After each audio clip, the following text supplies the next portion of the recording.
Hello, my name is Alejandro Ramirez. I'm a Grandmaster here at the St. Louis Chess Club. And today we're at the World Chess Hall of Fame with Masters of the Arts.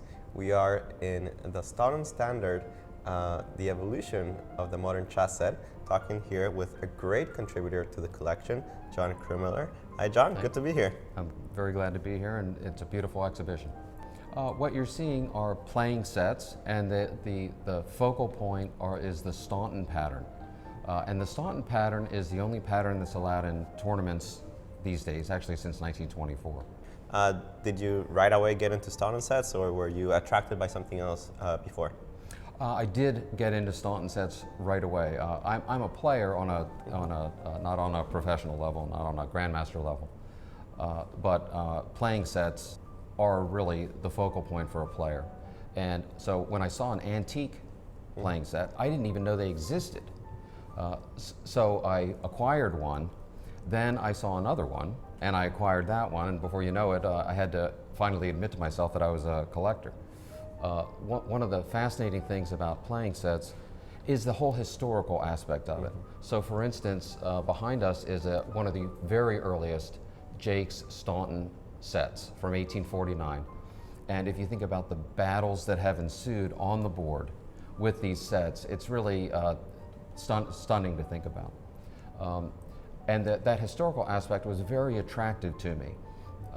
It becomes quickly, I don't want to say an obsession, but it is something that you want to pursue. And so I've been pursuing that with different research projects. And I'll give you one or two examples. The Chess and Artwork project. If you think about an artwork that's dated, you know the date, you know the place.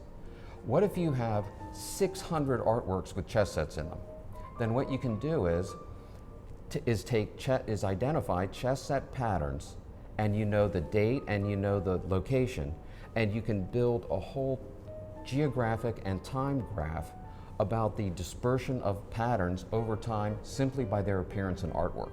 And you were telling me just before we started the interview, actually, another historical tidbit about who exactly Staunton was. Right. Howard Staunton is about as enigmatic a character as you will ever become acquainted with. He's considered to be the strongest player in the world in the 1840s. He beat Saint-Amant in Paris in 1843, and that was close to the peak of his powers, and he was very strong player. But nobody actually knows who Staunton was or where he came from beforehand.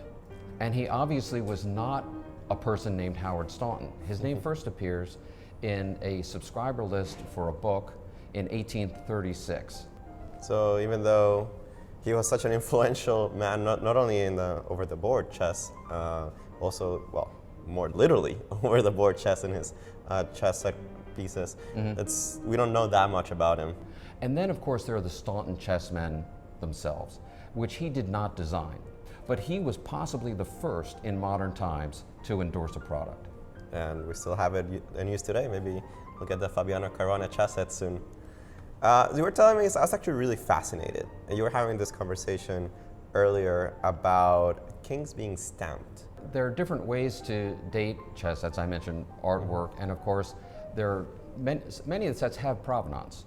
So for instance, with Jake's Staunton sets, one can identify by the attributes, especially the attributes of the carved knights, because that changed over time. You mentioned that you were attracted originally as a player, but then eventually you did make a little bit of a transition to ornamental chess sets. So I have a tough question. If you had to choose one collection, which one would you say is your favorite? Well, I'm very glad that I don't have to choose, because I would probably give one answer one day and the other answer the next day. Obviously today my choice would be the playing sets, because here we are right in the midst of them. And just the gravitas of the playing sets is so amazing. The emotional feel of being in the room with these sets, each of which has such a cherished history. Well, as a chess player, I can tell you that, of course, it's I mean, I've tried many different playing sets, and I think you always go back to the Staunton Standard as the ultimate chess playing experience. When you've played with sets that weren't the Staunton pattern, How has it affected your thought process, and do you think it's affected your playing strength when you're playing with a different type of set? I remember growing up in Costa Rica and playing with many different sets. We didn't have as many standard sets, so we played with all kinds of different sets. Some of them not even quite like Staunton. Mm-hmm. Some of them with pieces that were hard to recognize. And I have to say that it's pretty uncomfortable. Mm-hmm. I think that once you get used to, especially the Staunton chess set, it's what you want to see. You want to see the ratio between the pieces is really good. The ratio between the pieces and the squares is really, really good. And it's just uncomfortable and annoying to move too much away. So I actually had a funny story. Many years ago, I was doing an exhibit at the Dallas Museum of Arts, definitely a great institution, and they had a Marcel Duchamp exhibition. And to inaugurate it, they had me play a blindfold simultaneous, which, well, it's already challenging enough.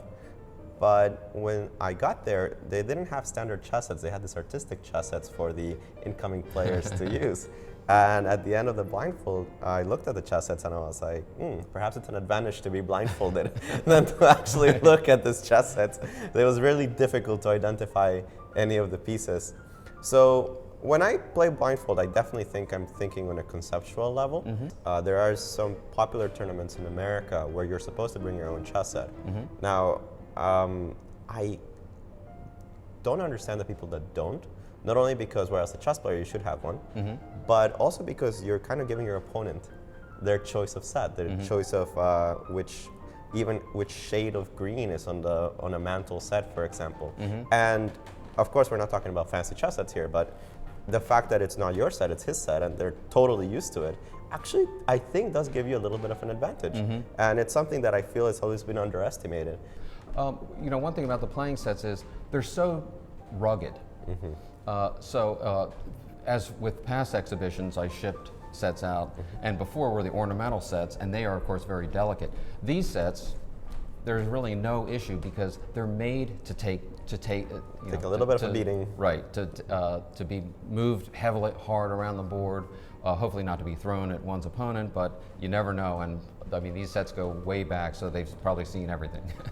They are meant to take a beating, mm-hmm. because you are playing chess and things can get really hectic.